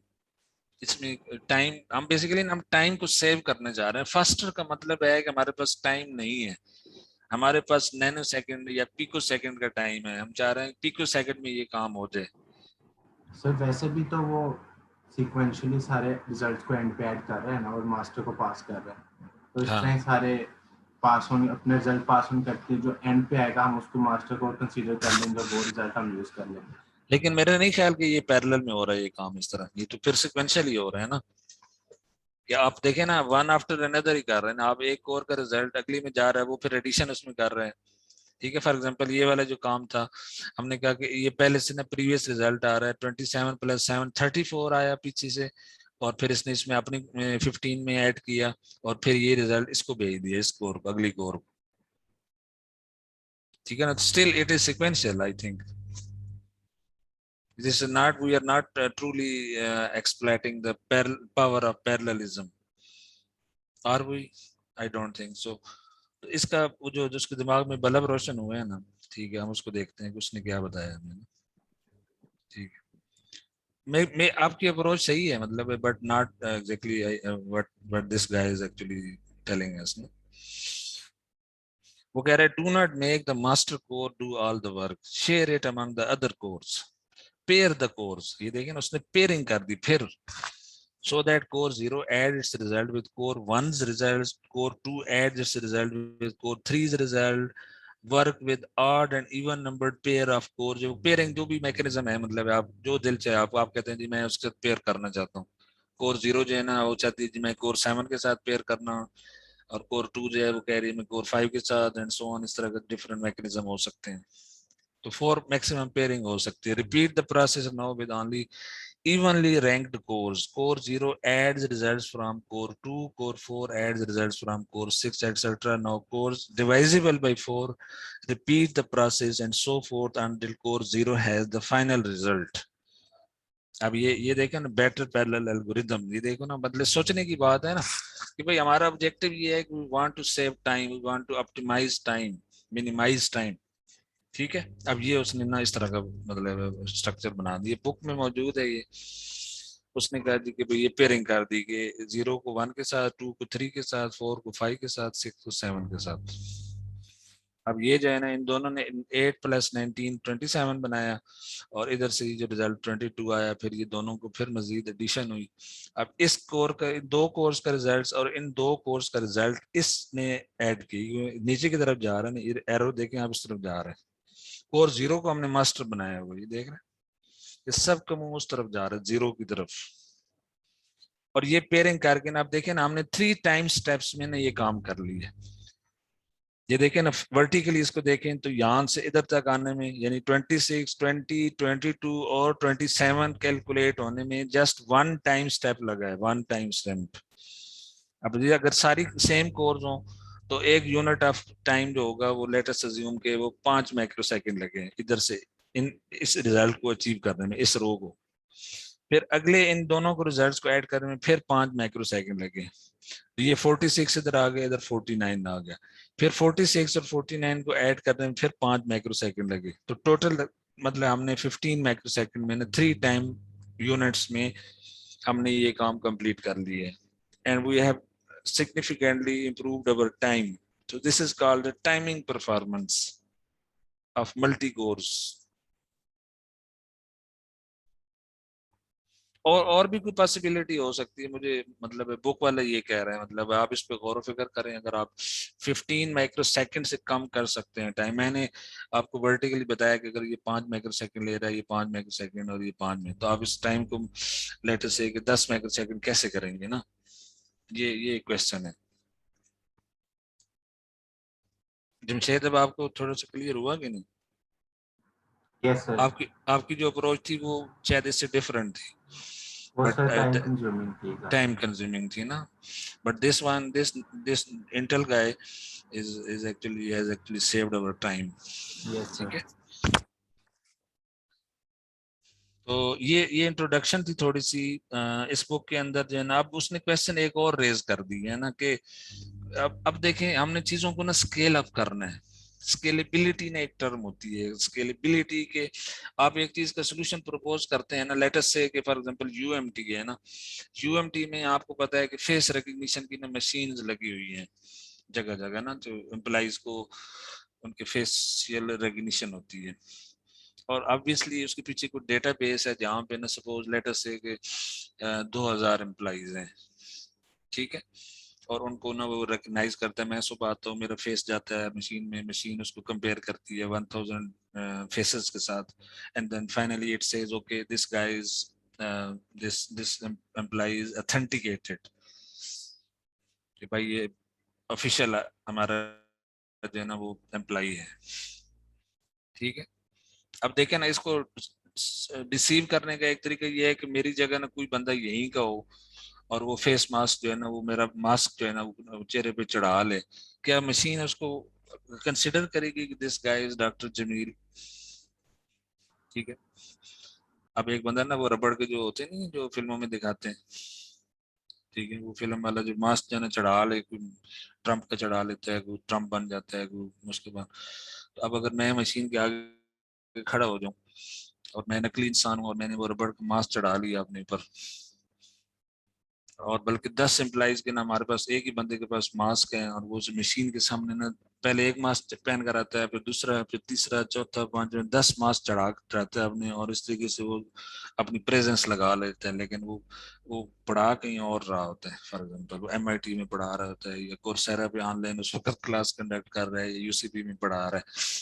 अच्छा, ये तो होगी ना एक डायमेंशन होगी ना, ये तो यानी कि सिक्योरिटी एंड प्राइवेसी में आ जाती है, यानी कि whether this face recognition system is secure और नॉट, ठीक है।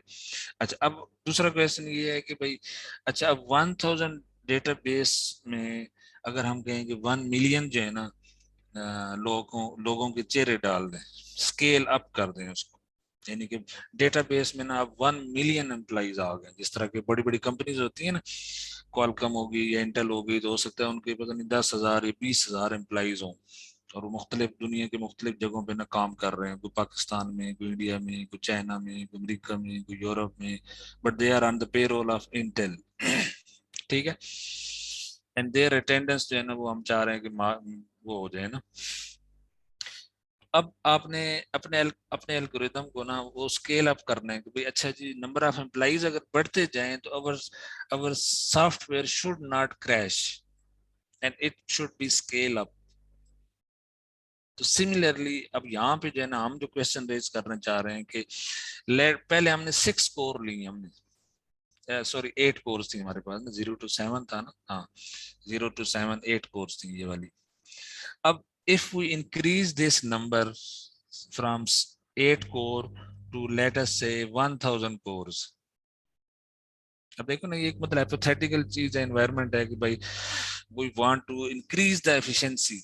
अब देखो ना पहले हमने ये काम 15 माइक्रोसेकंड में किया with 8 cores, now if we take 1000 cores, will we get any performance in terms of time or not, ठीक है।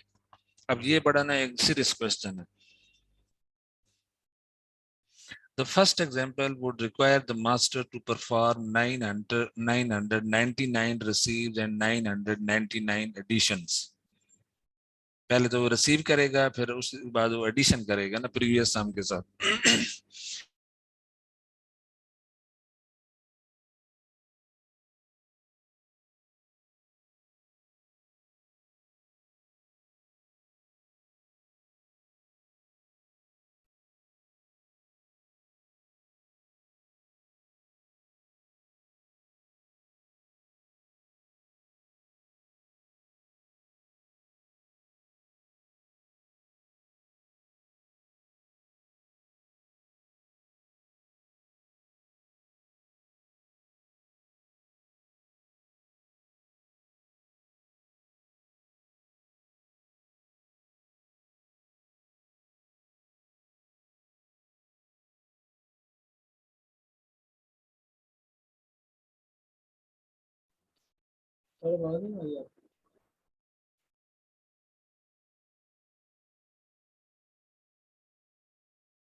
माइक म्यूट है।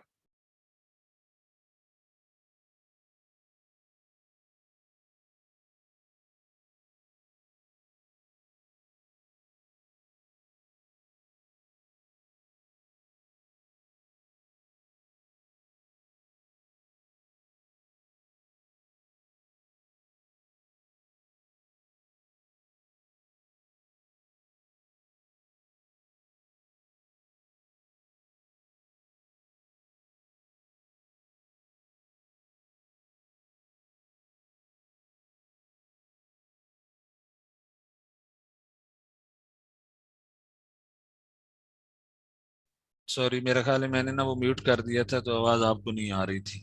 आई थिंक नो, आप सुन सकते हैं मुझे? हेलो, आपकी आवाज आवाज आ आ रही? रही है, आ रही है, आ ठीक, रही है। ठीक है, ठीक है, थैंक यू। तो अब ये ना एक नया क्वेश्चन बहरहाल उसने रेज किया है कि क्या अगर हमारी जो टाइमिंग है वो एफिशिएंसी बढ़ जाती है, लेकिन अब ये लीनियरली नहीं होती। एक बंदा था एमडल्स, एमडल या अमदल, ये पता नहीं, AMDAHL, उसने ना कोई एक फार्मूला दिखाया था, बाद में हम उसको देखेंगे। उसने कहा कि भाई ये एफिशिएंसी जो है ना, अब ऑब्वियसली मतलब है 1000 कोर्स करेंगे तो हमें जो हमारा टाइम और भी कम हो जाएगा, लेकिन वो लीनियरली नहीं होगा। ठीक है ना, उसमें कोई मसला आ जाएगा, वो हम उसको ना डिस्कस करेंगे इंशाल्लाह। ठीक है, तो अब यहाँ पे ना उसने बताया है कि how do we write parallel programme.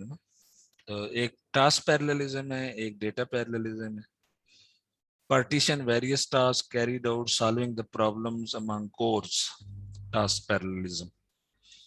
दूसरा ये है कि partition the data used in solving the problem among the cores. Each core carries out similar operations on its part of the data. तो डेटा पैरेललिज्म में क्या हुआ कि हमने डेटा को पार्टीशन कर लिया, और दूसरे में हमने टास्क जो को पार्टीशन कर लिया। इस तरीके से ये दो डिफरेंट जो है ना, टास्क पैरेललिज्म, डेटा पैरेललिज्म जो है ना, वो चीजें आ गई। अब ये बुक में ना एक एग्जांपल है कि प्रोफेसर है, उसके पास 15 क्वेश्चंस हैं और 300 एग्जाम्स हैं, यानी कि 300 पेपर्स हो गए। 300 एग्जाम का मतलब है ना, आपका मिड टर्म हुआ, ये फाइनल हुआ। प्रोफेसर ने जो पेपर बनाया तो वो 15 क्वेश्चन थे उसके अंदर और 300 स्टूडेंट्स थे उसके अंदर। ठीक है, ये एक और एग्जांपल ना वो दिखा रहा है कि पैरेललिज्म मतलब कैसे हम जो है ना उसको कैश करा सकते हैं।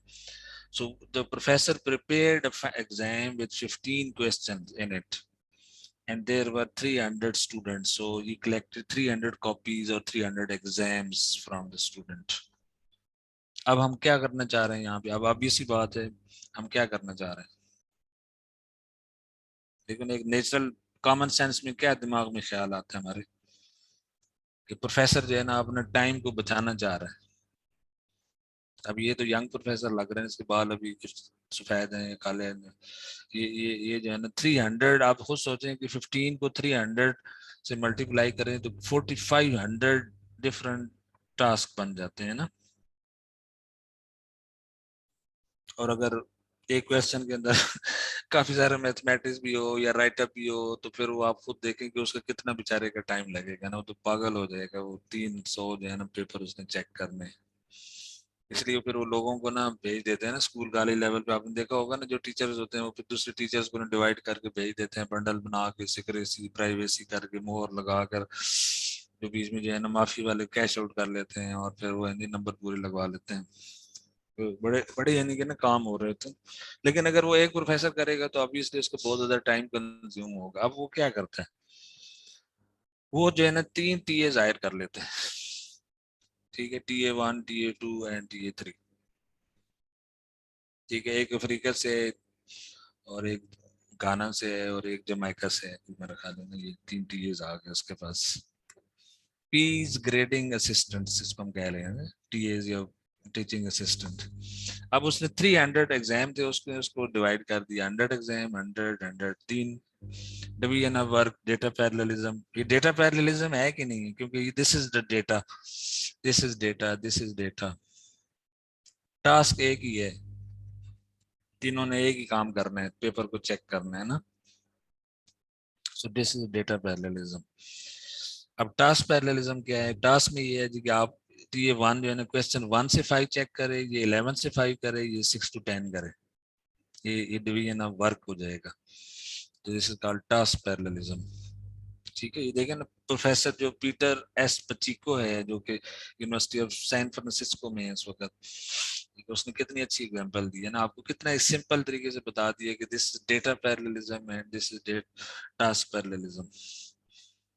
एक और होता है थ्रेड लेवल पैरेललिज्म, एक और चीज होती है बिट लेवल पैरेललिज्म। ठीक है ना, बेशुमार चीजें होती हैं उसमें, पाइपलाइनिंग होती है एक चीज, बेशुमार कंसेप्ट है। मतलब इसलिए मैं अपने आपको ना हमेशा कहें मुझे कुछ नहीं पता, अगर आपको पता भी है ना फिर भी आप ये I do not know anything. आज की दुनिया जो है ना वो इंफॉर्मेशन एक्सप्लोजन हो गया है, नॉलेज बहुत बढ़ गया है, उस सारे को इंसानी दिमाग जो है ना ऑब्जर्व नहीं कर सकता, इसलिए जो है ना हम चुप कर लें, मतलब बोले ही नहीं। अगर आपको अल्लाह ने इल्म दे दी है, कुछ चीज समझा दी है, तो फिर भी उस पर ना मतलब उसके शुक्र अदा करें कि भाई मुझे जो है ना अपने इल्म में से ना उसने, क्योंकि अल अलीम है ना, खुदा की जो सिफ्त है वो अल अलीम है। अल जब लग जाता है ना एक चीज तो इल्म खत्म है ही नहीं अल्लाह की जात में। और उसने इंसानों को 7 बिलियन इंसान जो है ना, आप देखे ना, उसकी देखे ना, ये एक निशानी तो ये है ना कि 7 बिलियन लोग डिफरेंट है, कितनी हैरानी की बात है। वो ऐसा क्रिएटर है कि वो 7 बिलियन जो है ना इंसान दुनिया में फिर रहे हैं और वो सब के सब डिफरेंट, सबकी आंखें डिफरेंट, सबके मतलब है। फिर उसने क्लस्टर भी बना दिए, अच्छा ये चाइनीज कौम है, ये ब्रिटिश हैं, ये जर्मन हैं, उनके स्पेशल फीचर्स बना दिए, क्लस्टरिंग कर दी उसने। फिर उन क्लस्टर्स में भी ना वैरायटी है, एक जर्मन दूसरे जर्मन से डिफरेंट है, एक जापान एक पाकिस्तानी दूसरे से डिफरेंट, एक चाइनीज दूसरे चाइनीज से डिफरेंट। ठीक है, तो ये बड़े यानी कि ना सोचने गौर फिक्र की बातें हैं, आप इस पे सोचेंगे ना तो शायद आपको भी इल्म मिलना शुरू हो जाए। अब देखें ये इसने डेटा पैरेललिज्म कैसे किया ना। अब हमारा देखें बेसिक कोड वही है, ये डेटा पैरेललिज्म हमने करना है तो कैसे करेंगे हम? ये तो सर अभी भी सिंगल में है, ये तो हैं? ये अभी भी अप्लाई करना है सर। हाँ ठीक है। ठीक है ना, हमने एल्गोरिदम बनाना है ना कि डेटा पैरेललिज्म और टास्क पैरेललिज्म जो है ना। अब मैं इसको ना थोड़ा सा यहाँ स्किप कर देता हूँ और ये जो है ना फूड फॉर थॉट जो है ना आपके लिए छोड़ देता हूँ कि उस प्रोग्राम को ना अगर हो सके तो कुछ लोग जो है ना ग्रुप बना लें और इसके जो है ना कोड लिख कर मेरे साथ शेयर कर लें या कहीं पे व्हाट्सएप पे डाल दें। व्हाट्सएप का ग्रुप है हमारे इस क्लास का? जी Yes, सर sir. मैंने बनाया हुआ है? जी सर, है ग्रुप। तो वो मुझे तो कोई इनविटेशन नहीं आई, किसी ने नहीं जी भेजी। सर मैं आपको इनविटेशन भेज देता हूँ। हाँ इसको ना जरा प्लीज वो कर लें और अगर हो सके तो मुझे भी ऐड कर लें। और उस पे ना हमने ठीक है सर। इंटेलेक्चुअल थोड़ी सी ना चीजें लेकर चलनी है। फॉर एग्जांपल ये मैं अब क्लास में ना देखे ना इतने सारे स्टूडेंट्स हैं, अभी हमारी 30 स्टूडेंट्स हैं, तो मैं चाहता हूँ कि ये सारे लोग ना इस पे गौर व फिक्र करें। देखें आप गौर करेंगे ना तो आपका नॉलेज में इजाफा होगा मजीद कि आपने इसको डेटा पैरेललिज्म कैसे करनी है। हमारे पास 1000 कोर्स हैं और हमारे पास जो है ना हमारे पास लूप है, ये कितनी दफा हम चलाना चाहते हैं? 1 मिलियन टाइम। चले ये डेटा मैं आपको बता देता हूँ कि हम उस लूप को 1 मिलियन टाइम चलाना चाहते हैं, यानी n is 1 million, 10⁶ and we have 1000 cores. How can we do task parallelism and data parallelism? ठीक है, कुछ hints जो है ना सूडो कोड इसके गिवन है, लेकिन आपने एक हाइपोथेटिकल एक फंक्शन भी बना लें जिसमें ना फिबोनाची सीरीज कैलकुलेट हो रही हो या कोई ऐसी चीज कैलकुलेट हो रही है जिसमें टाइम लग रहा हो ना, और जिस बंदे के पास ना मल्टी कोर कंप्यूटर है वो उसके ऊपर ना उसका टाइम भी नोट करेगा। 6 कोर्स पे मैं अगर इसको डिवाइड कर दूं मतलब वो, लेकिन अभी आपने वो टेक्निक सीखी नहीं ना कि आपने कैसे जो है ना अपनी 6 कोर्स को एक्सेस करना है और उनको यूटिलाइज करना है। Actually we want to move into that direction कि हम जो है ना अभी देखें ना हम अपने कंप्यूटर की जो फुल पावर है ना कभी हमने उसके ऊपर गौर फिक्र ही नहीं किया। हम सिक्वेंशियल प्रोग्राम लेके के बैठे रहते हैं और वेट करते रहते हैं जी कि ये लूप इतना टाइम लेगी, लेकिन अगर हम उसकी पैरेललिज्म एक्सप्लॉइट कर दें तो वो हमें जल्दी रिजल्ट निकाल देगा। तो कोऑर्डिनेशन जो है ना ये बड़ी इंपॉर्टेंट चीज है। Cores usually need to coordinate their, जिस तरह एक मतलब एक मजदूर होते हैं ना आपस में कोऑर्डिनेशन कर रहे होते हैं, मैनेजर्स आपस में, टीम्स आपस में, जो फुटबॉल का मैच है तो एक कोऑर्डिनेशन है, कम्युनिकेशन भी इसमें हो रही है देखें। और लोड बैलेंसिंग भी हो रही है कि आप मेसी की बार बार वो पास ना करें, फुटबॉल जो है ना वो बेचारा परेशान हो जाएगा। लोड बैलेंसिंग भी करें ना, फुटबॉल की अगर मैच हो रहा है ना तो हर बंदा वो मेसी को दे रहा है जी आप गोल कर लेंगे। तो अब आपने कम्युनिकेशन करनी है among cores, send their current partial sum to another core, जिस तरह हमारे केस में है कि भाई आपने एक कोर ने अपने डेटा जो है ना वो दूसरे के साथ शेयर करना है। Share the work evenly among the course so that one is not heavily loaded. Load balancing भी एक बहुत बड़ा कंसेप्ट है, ठीक है ना, इसमें लोग रिसर्च पेपर लिखते हैं। ठीक है, सिंक्रोनाइजेशन एक बहुत बड़ा कंसेप्ट है because each core works at its own pace. अरकम का काम करने का स्टाइल और है, मेरा और है, जमशेद का और है, कब कोई रात को काम कर रहा है, कोई दिन को कर रहा है, कोई सुबह को कर रहा है, कोई मतलब रात सुबह के 4 बजे उठ के कर रहे हैं। हर एक वर्क पैटर्न डिफरेंट है, लेकिन हम अब सिंक्रोनाइज कैसे करें, हम एक टीम में मौजूद हैं ना। तो make sure cores do not get too far ahead of the rest, too far ahead of the rest. अब एक ने पहले जल्दी कर लिए, फौरन उसका दिमाग जो था ना, मतलब खुदाई गॉड गिफ्टेड था, उसने तो फौरन कर लिया। दूसरा जो है ना बेचारा अभी लगा हुआ है, we have to wait for it. ठीक है ना। तो ये अब कंक्लूजन की तरफ बातें हम हो रही हैं जो हमने अब तक डिस्कशन की है। तो कोर्स आ गई, फिर कम्युनिकेशन, फिर लोड बैलेंसिंग, फिर synchronization, these are the big concepts. ठीक है।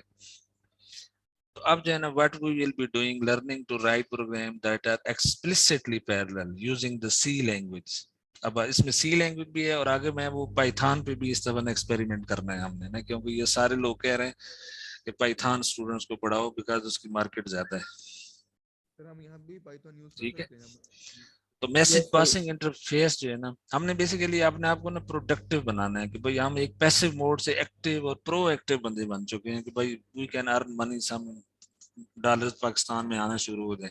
पाकिस्तान अभी कर्जे में डूबा हुआ है, लेकिन अगर सारे स्टूडेंट पैसा कमाना शुरू कर दें बाहर से, तो डॉलर जितने आने शुरू हो जाएंगे कि हमारा जो है ना ये डॉलर जो 170 भी था वो पीछे चला जाएगा। $1 इज इक्वल टू 1 रुपी जो है ना, हम ये हमारा टारगेट होना चाहिए। देखो ना बाहर से डॉलर पाकिस्तान में आना शुरू हो जाए थ्रू स्टूडेंट्स। अब 150 यूनिवर्सिटीज हैं, हर जगह कंप्यूटर साइंस पढ़ाई जा रही है, हर जगह ये सारे हो रहे हैं। लेकिन अब वो अगर सारे ही पैसे इस तरीके से जो है ना फ्री लाइसेंसिंग या फ्री लर्निंग सॉरी फ्री करके, तो कुछ ना कुछ डॉलर हर बंदे सपोज टारगेट कर ले कि मैंने महीने में ना 50 या $100 जो है ना कमाने, या इससे ज्यादा कमाने। हो सकता है आप कमा भी रहे हो। तो देख लेंगे 150 यूनिवर्सिटीज हैं, हर यूनिवर्सिटी में अगर सब 2-2 हज़ार स्टूडेंट जा रहे हैं, तो कितने स्टूडेंट हो गए, और मल्टीप्लाई करें तो कितनी मनी आप जनरेट कर सकते हैं। these are the out of box thinking ना, लेकिन इस तरफ कोई भी शायद नहीं आ रहा ना।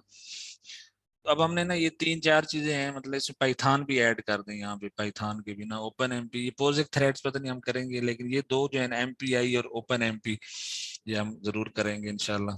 ठीक है। और पाइथन का भी टच होगा, फिर कूडा सी का भी है। जीपीयूज आप मतलब मसला ये भी है ना कि हमारे पास कोई इधर ऐसी इन्वायरमेंट नहीं है जहाँ पे जीपीयूज हो, लेकिन अगर वो अरकम का जीपीयू किस तरह हम जो है ना यूज कर सके लेकिन मैं उस दिन मैं गया था अभी सेंटर में, तो बहुत महंगे हैं मतलब। Excuse me sir. आजकल वो क्रिप्टो करेंसी की हाँ। वजह से काफी महंगे हो गए हैं। सर आपका लिंक नहीं आ रहा क्लास का, हमें आज भी नहीं आया कौन सा लिंक? सर। ये आज जो लेक्चर हो रहा है हमारा पैरेलल।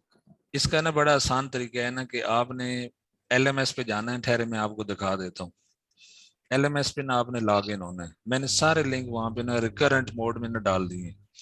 ये मतलब मुझे भी ना हर दफा उसको यानी कि स्केड्यूल नहीं करना पड़ेगा। what I will do or you should do, you simply go to course website, LMS पर जाएं। ये नजर आ रहा है अभी स्क्रीन जहाँ पे, यस सर। या नहीं आ सर रही? व्हाट्सएप के डिस्क्रिप्शन में डाल देना एक बंदा, तो वहां से ले लिया नहीं करें। नहीं, वो हाँ व्हाट्सएप के चक्कर में नहीं डालना ना। देखिए हमने सर काम सेम ही लिंक यूज हो इंटेलिजेंट। जाता है ना। हाँ देखे ना, ये देखें यहाँ पे ये स्क्रीन शेयर हो रही है आपके साथ। हो रही है सर। हाँ देखे ना, ये मैं ऐसे LMS पर हूँ। मैं इधर से ये पार्टिसिपेंट जो है ना, मुझे पता है कि इस क्लास इसमें कितने स्टूडेंट्स। अब यहाँ पे ये देखें जूम लेक्चर्स हैं, ये वाले नजर आ रहे हैं।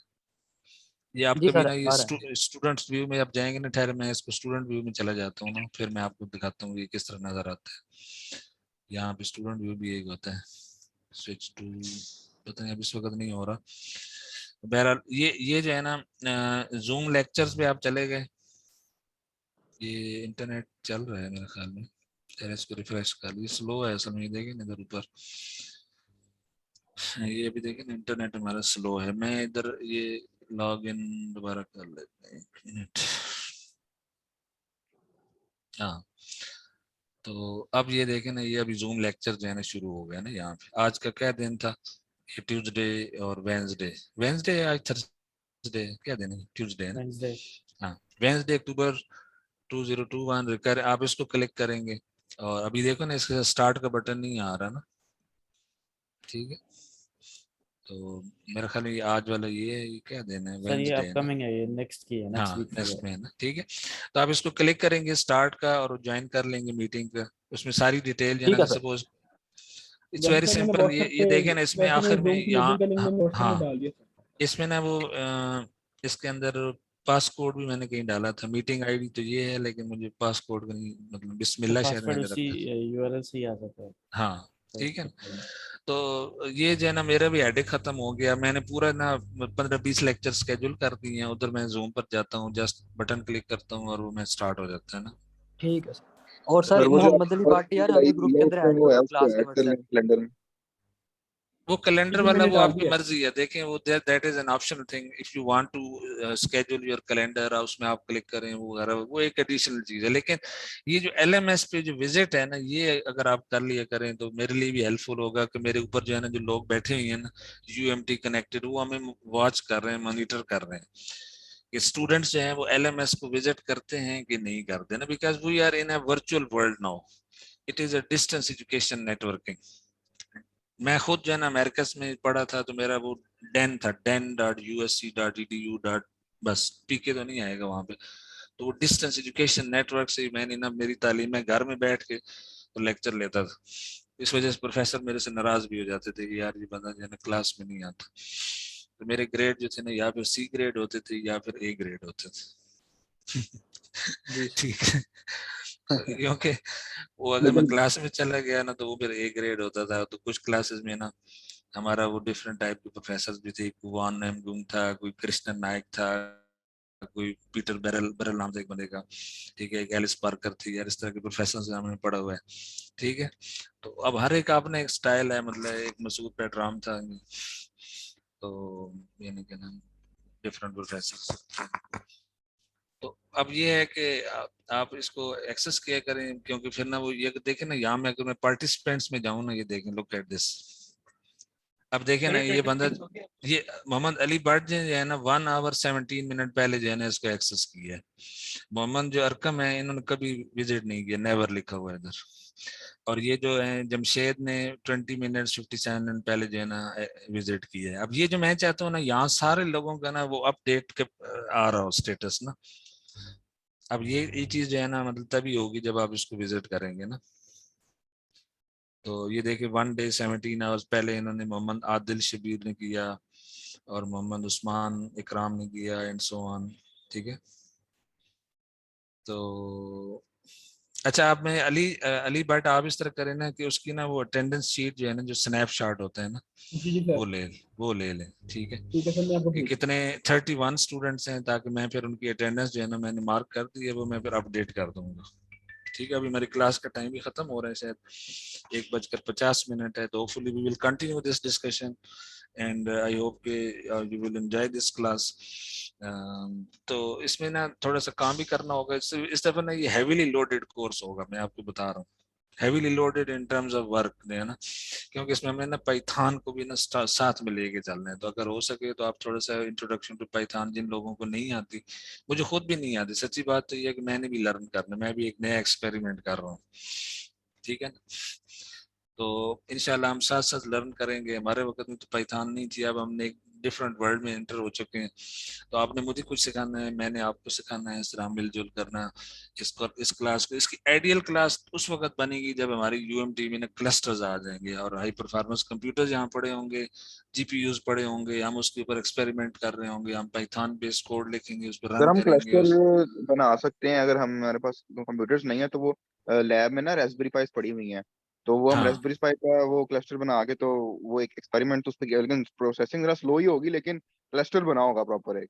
हाँ, ये आप कौन बोल रहे हैं, मतलब मुझे नाम बता दें, आप सर मेरे साथ आए इधर बात करें। हम इसको ना आपके ये जो बात कर रहे हैं ना, रिजवान मेरे ख्याल में बोल रहे हैं ना, सर मोहम्मद शहरोज। रिजवान है, शहरोज। हाँ शहरोज, ये जो है ना ये काम करते हैं यार, ये जो है ना, ये अगर जी सर। रास्पबेरी पाई या कुछ करके ना, मतलब कंप्यूटर्स का ना क्लस्टर हम बना लें। वो आसिफ सुबानी साहब ना, वो भी अब मार्केट का सर्वे कर रहे हैं, और वो जी जो है ना आसिफ साहब बता रहे थे कि उनकी परचेज कमेटी के साथ ना बातचीत चल रही है। ठीक है, कि they are actually planning to buy some cluster computer ना। तो अगर ये चीज हमारी हो जाती है ना, फिर हमें इस कोर्स का रियली सही मानों में ना मजा आएगा। फिर हम जो है ना क्लाउड के ऊपर जा सकते हैं। क्लाउड की जो एनवायरनमेंट होती है ना, क्लाउड कंप्यूटिंग वाली, उधर ये क्लस्टर्ड एनवायरनमेंट होती है, ठीक है। तो ये बड़ी ना एक जबरदस्त फैसिनेटिंग वर्ल्ड होगी अगर कोई मतलब मेरे साथ आप में से देना चाहे और एक्टिवली इसमें पार्टिसिपेट करे। इसमें हम फाइनली ये प्रोजेक्ट भी कर सकते हैं कि भाई अगर आपने यूनिवर्सिटी का अपने छोटा सा क्लस्टर जो है ना 8-10 कंप्यूटर्स हैं, हर एक में 2-2 कोर्स लगी हुई हैं, और उनमें जीपीयू लगवा दिए जाए, हर एक के अंदर ना एक जीपीयू आ जाए, तो अब 8 मशीन 8 जीपीयू हो जाएंगे। वो बिल्कुल सर, पैरेलल में कैसे बिल्कुल यूज करने हैं उनको, ठीक है ना। उसमें फिर हम मशीन लर्निंग एक्सपेरिमेंट कर सकते हैं, उसमें हम जो है ना और भी कोई मतलब सोच सकते हैं प्रोजेक्ट। अब इन लोगों ने ना हमें ओपन हैंड दिया हुआ है इधर, यहाँ पे नहीं चाहते हैं कि इंडस्ट्री के साथ ना लिंकेज बनाई जाए। अब अगर ये हमारा एक्सपेरिमेंट कामयाब हो जाता है तो फिर हम इसको बेच भी सकते हैं, डिफरेंट यूनिवर्सिटीज को कह सकते हैं कि भाई आप ये देखो ना, ये कंसेप्ट जो है ना अपनी यूनिवर्सिटी में लगा लें, ठीक है ना। वैसे जो बने बनाए क्लस्टर बिल्कुल भी आते हैं, स्टैकिंग होती है ना, स्टैक, वो आप जी सर। इंटेल की वेबसाइट पे जाएंगे, दूसरी जो कंपनीज बेच रही हैं वो बड़ा एक्सपेंसिव सोल्यूशन है। तो why not we make a low cost solution. ये डेस्कटॉप जो रिफर्बिश्ड कंप्यूटर्स होते हैं उनमें सीपीयू तो लगे ही होते हैं ना, ठीक है। यस हमने सर, लगे। सिंपली जो है ना वो जीपीयू जो है ना वो भी अगर हमें सस्ते कहीं से मिल जाए, यूज जीपीयूज मिल जाए, ठीक है, तो हम जो है ना एक लर्निंग पर्पस के लिए सर एक ये ब्रांडेड मिल जाते हैं जो जीपीयूज हैं। वैसे भी अब ना ये जब से चाइना में बैन हुआ है ना क्रिप्टो माइनिंग, तो अब ये आप हाँ देखना ये मार्केट हमारी पाकिस्तान की फ्लड हो जानी है जीपीयू से। अच्छा, और सस्ते मिलेंगे यानी कि। बिल्कुल सर, ये सस्ते हो जाने हैं और ये 2-3 महीने में ना आप देखिएगा, क्योंकि ये जब सारा वो चाइना से पहले आते थे जो माइंड हुए हुए ग्राफिक कार्ड्स, पाकिस्तान में तो ब्रांडेड मिलते थे। अब ये इतने हाँ ज्यादा हो जाने हैं, पाकिस्तान में फ्लड हो जाने हैं बिल्कुल ही, क्योंकि जब वो चाइना में कंप्लीट उन्होंने बैन कर दिया ना क्रिप्टो माइनिंग, वहां हाँ, तो बड़े बड़े वेयर हाउसेस थे जो क्रिप्टो माइनिंग कर रहे थे। अच्छा वो और भी बैकग्राउंड में जीपीयू यूज करते थे हैं। वो जी सर, जीपीयू बेस्ड ही होते हैं जी ना सर, ज्यादातर। माइनिंग हाँ सारी जीपीयू से ही होती है ना, इसलिए ठीक है, प्राइस उसकी ठीक, बढ़ गई थी। अच्छा तो अच्छा अब अच्छा अच्छा मैंने जो अच्छा। जीपीयू लिया था 30 का लिया था, अब वो 80 का मिल रहा है, तो इस वजह से ही चाइना में। हम्म, लेकिन अब वो बैन हो रहा है तो पाकिस्तान में ही आ जाना चाहिए। ठीक है ठीक है। तो चलें, ये अरकम और शेरोज है ना, आप इसको लीड करें, मतलब है बाकी लोग भी इस पे सोचें, और अगर कोई इनपुट देना चाहते हैं मतलब है कि हम कैसे जो है ना इसको यूटिलाइज कर सकते हैं, क्योंकि ये ब्लॉकचेन वाले जो लोग हैं, ये क्रिप्टो वाले लोग हैं, मतलब है ये, क्योंकि इनकी जो ऑथेंटिकेशन है ना कंप्यूटर्स के थ्रू इन्होंने करनी है ना, डिस्ट्रीब्यूटेड कंप्यूटिंग एनवायरनमेंट है वो। तो हो सकता है हम एक छोटी सी ब्लॉक चेन भी बना सकते हैं, जिन मतलब मैंने तो कोर्स नहीं पढ़ा हुआ, लेकिन ये है कि हम जो है ना शेख फारूक साहब या उनके कुछ स्टूडेंट्स से हम हेल्प लेके, तो एक जो है ना एक ब्लॉक चेन भी बनाई जा सकती है इसके ऊपर ना, जिसमें डिस्ट्रीब्यूटेड कंप्यूटिंग यूज हो रही हो, ठीक है। इस पे जरा गौर फिक्र करें कि इस पे कोई लिटरेचर भी सर्च करें, कोई बुक वगैरह की डिस्ट्रीब्यूटेड कंप्यूटिंग और ये ब्लॉक चेन और ये क्लस्टर्ड जो एनवायरनमेंट है, ये किस तरह हम कर सकते हैं, मतलब है ना, ठीक है। तो ठीक है, आज के लिए मेरा काफ़ी है। Thank you very much. हम इसको क्लास को एंड करते हैं यहाँ पर, and we will have class on next जो भी दिन है उसका, ठीक है जी। अल्लाह हाफिज। कोई ओके सर, क्वेश्चन अल्लाह है हाफिज। किसी का एनी क्वेश्चन, कोई कंसर्न है किसी किस्म की? अभी तो मेरे ख्याल में एड ड्रॉप ही कल तक शायद है, खत्म हो जाएगा फिर। ओके जी, अल्लाह हाफिज। हाँ, फिर से